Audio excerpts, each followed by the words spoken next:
आप देख रहे हैं तेज खबर 24 और वक्त है खबरों का। रीवा नगर निगम में आज एक बार फिर आयोजित हुई परिषद की बैठक में जमकर हंगामा हुआ। इस बार परिषद की बैठक में श्री राम और बजरंग बली की एंट्री हो गई और बैठक के दौरान ही श्री राम और बजरंग बली के जयकारे लगने लगे।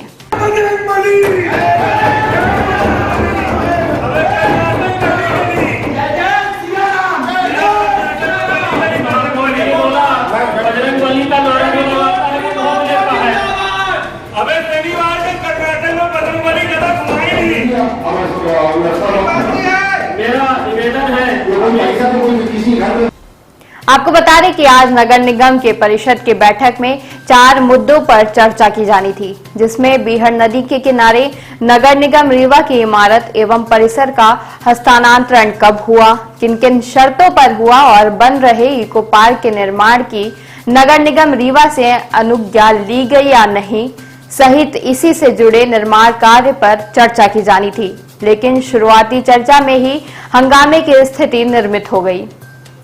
बैठक के दौरान ऐसा लग रहा था जैसे यहाँ कोई फुटबॉल का मैच चल रहा हो और पहले पॉइंट में फुटबॉल महापौर और कांग्रेसी पार्षदों के पाले में थी, जिसे लेकर काफी देर तक बहस चलती रही। लेकिन जैसे ही दूसरे पॉइंट पर चर्चा शुरू हुई तो ऐसा लगा कि भारतीय जनता पार्टी के पार्षदों को प्लांटी स्ट्रोक मिल गया हो। दरअसल दूसरे पॉइंट में रीवा नगर निगम क्षेत्र में घर और जमीनों के टैक्स कम करने की बात पर चर्चा होनी थी।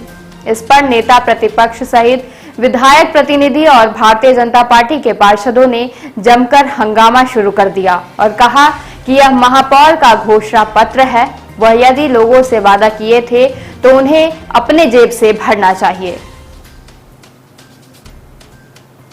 हालांकि महापौर का कहना था कि लोगों के भवन एवं जमीन में टैक्स कम करके उन्हें राहत दी जा सकती है और प्रमुख रूप से गरीबी रेखा के नीचे आने वाले लोगों के सिर से टैक्स का बोझ कम किया जाना चाहिए। इस बात को लेकर पक्ष एवं विपक्ष के बीच जमकर बहस हुई, जिसके बाद जय श्री राम और बजरंग बली की एंट्री भी हुई, लेकिन बात नहीं बनी। हंगामे के बीच महापौर अजय मिश्रा बाबा सहित कांग्रेस पार्षद परिषद की बैठक से वॉकआउट कर गए, जिसके बाद परिषद अध्यक्ष एवं भारतीय जनता पार्टी के पार्षदों सहित समर्थित पार्षदों ने अकेले ही अन्य मुद्दों पर चर्चा शुरू कर दी। तो आइए चलते हैं और जानते हैं क्या कहना है नगर निगम के परिषद अध्यक्ष और महापौर अजय मिश्रा बाबा का। पुरानी बातें का बातें मत कीजिए, आप ये बात करते हैं किसी को आपने यहीं पर बोला कि हमारी महापौर को क्या बोला जाता था, हत्या के वाइस मेंबर थी। नहीं, आप अध्यक्ष हैं और अध्यक्ष कहां से आप बोलिए इन मुद्दे पे बात कर रहे हैं। हम लोगों का निर्णय है कि आगे बताइए। आप ये बोलिए, हम बोलेंगे आता रहेगा, आप वो आपकी बात आती है। आप बोलेंगे अभी जवाब नहीं, आप बोलेंगे आप बोलने की कोशिश करेंगे। आप अपनी बातें आप उनके जवाब का पहले हम बोले कि पहले वो बोल रहे हैं हर बार में बोलेगा आप जवाब देंगे, देना ही पड़ेगा। ऐसी बातें बोलेंगे तो बार-बार उनको करेंगे, पहले सब बोलेंगे आपका पता नहीं। आप बोलिए बिल्कुल विरोध नहीं करते हैं, बिल्कुल विरोध नहीं है। सिर्फ हमारा ये कहना है अगर हमारे पैक नहीं है, हमारा जो स्टैंड है, हम अपने तीनों एजेंडे को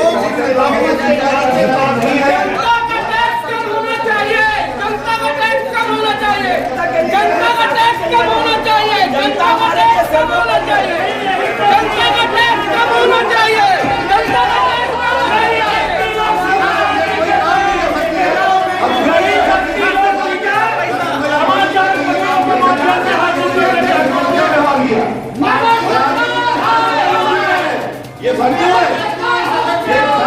ये भग्गू भी है, ये भग्गू है। आज परिषद की बैठक में चला गया, ऐसा क्यों होता है जब जनता के हित की बात होती है तो? देखिए, आपने देखा होगा कि हम लोग तो सदन में सारे लोग चर्चा कर रहे थे। माननीय महापौर जी को कुछ चीज़ें नागवार गुजर रही थी। उसका एक कारण है कि नियम के विपरीत जाके वो काम करना चाहते हैं पूरे सदन के अंदर। हम कह रहे हैं कि जो मध्य प्रदेश की अधिनियम है, नगर पालिक निगम अधिनियम, उसके तहत वो काम करें। पर उनको शुरू से ये मानना रहा है कि उनकी MIC जो है वो देश के अंदर सर्वोपरि है। तो हम उनको ये आभास दिलाना चाहते हैं कि भैया MIC सर्वोपरि नहीं होती है, नियम होते हैं, कानून होते हैं, कायदे होते हैं, उनके अंतर्गत ही आप काम कर सकते हैं। तो जब आज वो जो मुद्दा लेके आया प्रस्ताव क्रमांक 2, तो हमने इसमें सिर्फ यही कहा कि इसमें जो कमिश्नर साहब का आया हुआ है वक्तव्य वो स्पष्ट है, नियम के बाहर आप नहीं जा सकते हैं। तो हम लोग नियम के बाहर आप जाके बात कर सकते हो, आपके क्या चुनावी वादे थे या आपके व्यक्तिगत है कि आप उसको कैसे पूरा करोगे। तो उनमें उनको थोड़ा सा बुरा लगा। और क्योंकि आज उनके कांग्रेस पार्टी के कुछ वरिष्ठ नेता लोग शहर के अंदर आए हुए हैं, टिकट का कुछ मामला था, इसलिए इस मुद्दे को छोड़कर, जो जनता के हित का मुद्दा था उसको छोड़ के वो तत्काल जो है बहिष्कार करते हुए और सीधे भाग के चले गए कि भैया मैं जा रहा हूं, मैं इससे सहमत नहीं हूं आप लोगों की चर्चा से। प्रस्ताव उनका है, चर्चा उनको करनी चाहिए, हम लोग सब तैयार थे कि वो चर्चा करें।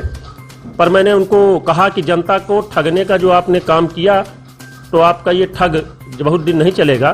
तो ठग्गू के साथ उनका भग्गू भी लग गया, वो भागने का भी काम करने लगे हैं चर्चाओं से। तो जनता के सर से टैक्स का बोझ कम होना चाहिए, निश्चित तौर पे कम होना चाहिए, हम लोग उसके साथ हैं। तो क्या इसके उसमें आप लोग चर्चा नहीं कर सकते हैं कि कोई रास्ता नहीं, बीच का रास्ता निकालने के लिए चर्चा करनी चाहिए। चर्चा ही करने तो अपन वहाँ आज यहाँ इकट्ठा हुए थे कि भाई अगर हम टैक्स माफ करते हैं तो इसके बीच का रास्ता क्या निकलेगा जिससे कि अपन इसकी पूर्ति भी कर लें। तो वो उस पर चर्चा नहीं कर रहे हैं, वो अपने अधिकारी कर्मचारियों को निकम्मा बोल रहे हैं, काम नहीं करने वाला बोल रहे हैं, जिसकी हम निंदा भी किए। और वो चर्चा आधी अधूरी छोड़कर चले गए। अभी वो मीडिया पे उल्टा सीधा बयान भी देंगे कि ये लोग ऐसा बोलते हैं, वैसा बोलते हैं। हम लोग तो जो सदन के अंदर हुआ आपने देखा भी है, आप साक्षी हो कि सदन के अंदर आज क्या हुआ और क्यों ये गए हैं, इसका प्रमाण भी आपके पास है। बीच में उन्होंने जाने की अनुमति भी मांगी थी माननीय अध्यक्ष महोदय से। अध्यक्ष महोदय ने कहा कि आपका व्यक्तिगत मामला है पर सदन चलेगी। उसके बाद वो उठ के चले गए कि आपका कार्यकाल अच्छा नहीं है। आपने फेलियर शब्द का उपयोग किया कि ये फेलियर है। तो आयुक्त महोदय ने भी अपने वर्जन में कहा कि इसके पहले 18 करोड़ रुपए की वसूली हुई थी, इस बार 19.5 करोड़ की वसूली हुई है, जो लगभग पिछले वर्ष की तुलना में 1.5 करोड़ ज़्यादा है। उसके पहले जो है 17 करोड़ की वसूली थी, उसके पहले 13 करोड़ की वसूली थी। तो वसूली पे तो अपन निरंतर बढ़ोतरी हो रही है। उसका कारण ये है कि शहर जो है बहुत तेजी से बढ़ रहा है। टैक्स की दरें बढ़ी, इससे नहीं लगता है लोगों पे, आम मध्यम वर्गीय पे ज़्यादा दबाव बनेगा?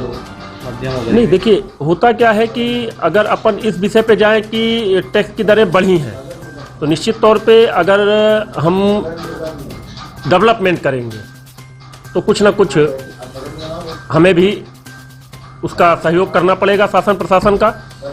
और जिसमें एक उदाहरण देता हूं कि पहले अगर मैं साइकिल से चलता था तो पेट्रोल की बचत होती थी, मोटरसाइकिल से चलूंगा तो आधा लीटर और कार से चलूंगा तो 5 लीटर। इसी तरीके से है कि जब शहर बढ़ेगा और लोगों की सुख सुविधाओं का ध्यान रखा जाएगा, सुख सुविधा का उपयोग किया जाएगा, तो कहीं ना कहीं टैक्स की दरों में थोड़ा बहुत बढ़ोतरी करनी पड़ती है। पर इस साल मैंने माननीय कमिश्नर साहब से निवेदन किया कि अब जो है टैक्स की बढ़ोतरी नहीं की जाए, तो उन्होंने मेरी बात को स्वीकार किया कि 10% जो है शासन की जो गाइडलाइन है उसका हम नहीं बढ़ाएंगे। शिक्षा जगत में भी टैक्स की विकास यात्रा में रेवेन्यू कम हुआ, लाडली लक्ष्मी योजना के 1 महीने के कैंप में रेवेन्यू कम हुआ, जो आपके ये वर्तमान में ये चल रही है जन सेवा अभियान में, भाई सारे कर्मचारियों को आयुक्त ने उठाकर लगा दिया व्यवस्था में। रेवेन्यू वसूली नहीं हुई, बड़े बड़े करदाताओं से वसूली नहीं कर पा रहे हैं, ये इनकी हिम्मत नहीं पड़ रही है। क्यों नहीं भेजते? पहले जो आयुक्त तत्कालीन आयुक्त थे वो हर दिन शाम को 5 बजे रेवेन्यू की समीक्षा बैठक कर देते और उससे वो रेवेन्यू जनरेशन होता था। जो रेवेन्यू 2022-23 में 18.5 करोड़ हुआ, 23% बढ़ के, वो रेवेन्यू हमारा 23-24 में घट गया। वो 19.5% खाली वसूली हुई, 23% का लक्ष्य नहीं प्राप्त कर रहे हैं आप। रेवेन्यू की वसूली होगी जो हमारा स्वयं पूंजी निवेश से जो हम दुकानें बनाएंगे उससे होगी, उस पर कोई काम नहीं कर रहा। पूरा फेलुअर था। जब प्रशासन का फेलुअर होता है तो ये दिक्कतें होती हैं। ऐसा लगता है कि मतलब कोई काम न करना हो तो वहाँ से गाँव बजरंग कर दो, काम खत्म कर ऐसा कुछ नहीं है। हमारे तरफ से तो आज भी सहमति है और शासन को भेजना है। मैं ये एक बार प्रस्ताव लौटाएंगे, हम दोबारा ले जाएंगे, ये दोबारा लौटाएंगे, हम तीसरी बार शासन को भेज देंगे। हम इनसे बाध्य थोड़ी हैं। परिषद में एक सीढ़ी है ऊपर जाने की, अगर ये नहीं करेंगे तो हम डायरेक्ट इसको भेज देंगे।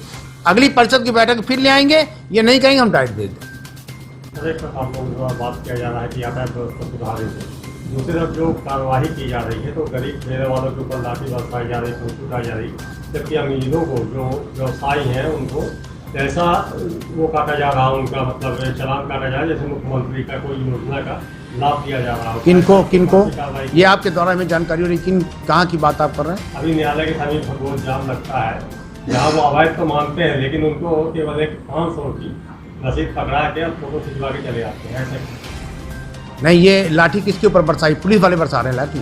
पुलिस नहीं बरसाती है, नगर निगम अतिक्रमण हटाती है, लोग अपना समाज छीनने की कोशिश करते हैं, उसको तोड़ फोड़ के गाड़ी में लाद के ले आती है, लेकिन इस बड़े व्यापारी के ऊपर क्यों नहीं होता? नहीं, सारे लोग हमारे लिए एक बराबर हैं। गरीबों के लिए तो मैंने वैसे ही व्यवस्था बनाई है कि उनको तंग न किया जाए, जहाँ पर वो लगाए हैं उनको व्यवस्थित किया जाए। अगर उनका व्यवसाय प्रभावित हो रहा है तो उसकी व्यवस्थित करने के लिए हम कर रहे हैं। आपके संज्ञान में मामला आया, मैं इसकी बात करवा। जो बड़े व्यापारी हैं उनको केवल रसीद काट के 500 रुपये की और फोटो खिंचवा के भेज दी जाती है और चले जाते हैं। अवैध है तो कार्रवाई क्यों नहीं होती? अवैध पे कार्रवाई हुई है ना, जब्ती किया है, सामान की जब्ती किया है। हमारे यहाँ अवैध पे सिर्फ सामान की जब्ती करने का ही प्रावधान है। दुकान के बाहर जो सामान पड़ा होगा उसको जब्ती करने का ही प्रावधान है। न्यायालय के समीप आए दिन जाम लगता है, कल एक फोटो खिंचवा के वहाँ से पलायन कर गई नगर निगम। ऐसा न्यायालय के समीप अगर जाम लगता है तो उस पर कार्रवाई कराई जाएगी जहाँ पर जाम लगता है।